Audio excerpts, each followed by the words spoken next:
Anchony fans and perhaps some very bored YouTubers. I am Ruth Apollonia, the authoress of Annabelle of Anchony, Burdens of the Mind, and Annabelle of Anchony, Heart's Relief.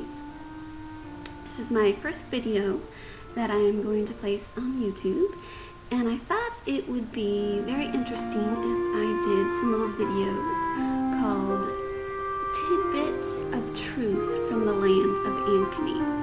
So today I'm going to speak about the metal rose.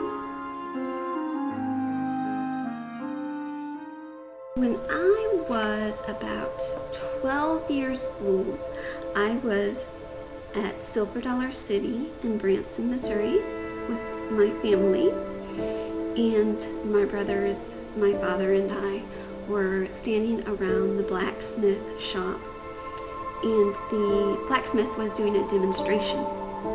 He was pounding on some metal, making it really, really thin, and then he took the metal and he rolled it up. I didn't know what he was making until he was finished, and he actually gave it to me. And so what he made was a metal rose that I have right here. So you can see how it was all rolled up right there. It's a real thing that does exist. They really can make a rose out of metal. So in the book it represents eternal love.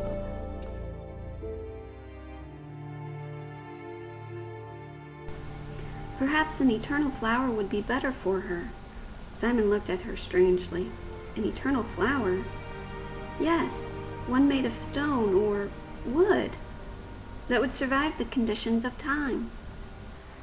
So I did not make Simon a blacksmith in the story just so I could get the metal rose into the story. Simon was already a blacksmith in the story, and I saw an opportunity to introduce everybody to an idea such as a metal rose. And I just came up with some idea of, hey, it could represent eternal love. Annabelle could suggest that, and see what chaos ensues from there.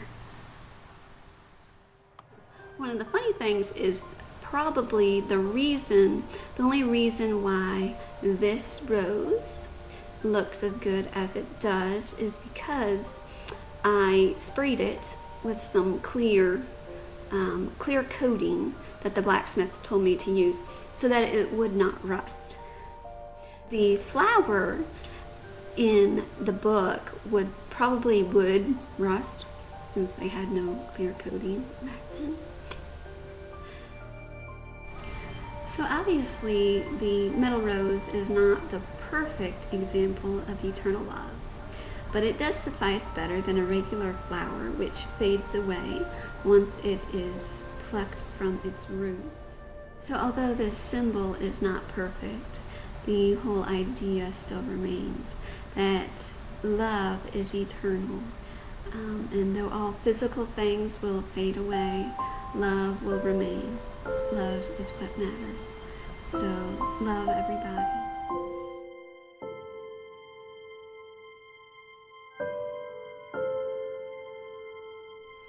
Well, I hope you guys enjoyed this little segment of Tidbits of Truth from the Land of Anchony, and I hope you will come back and watch more of them.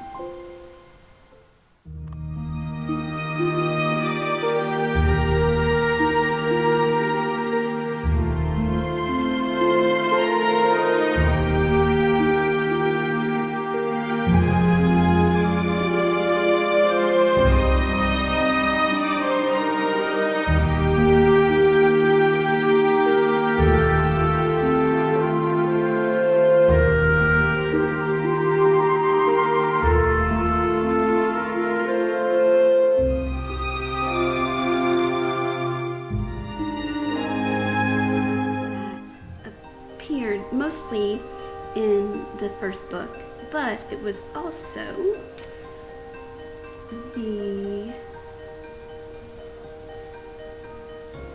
the inspiration for the cover of the sequel.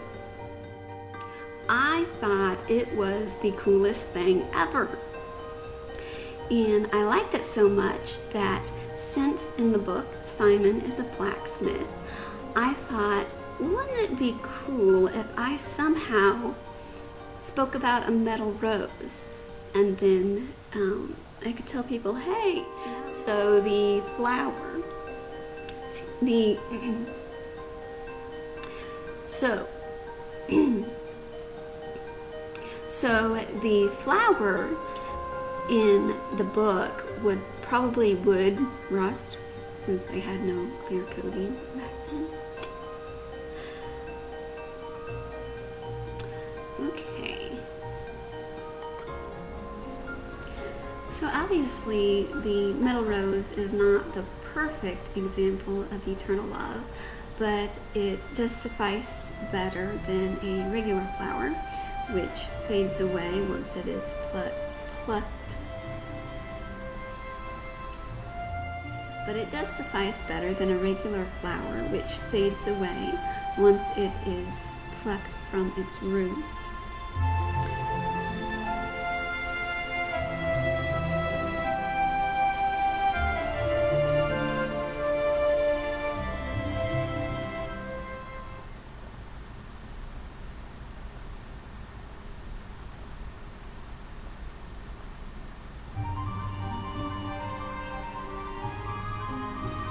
So although the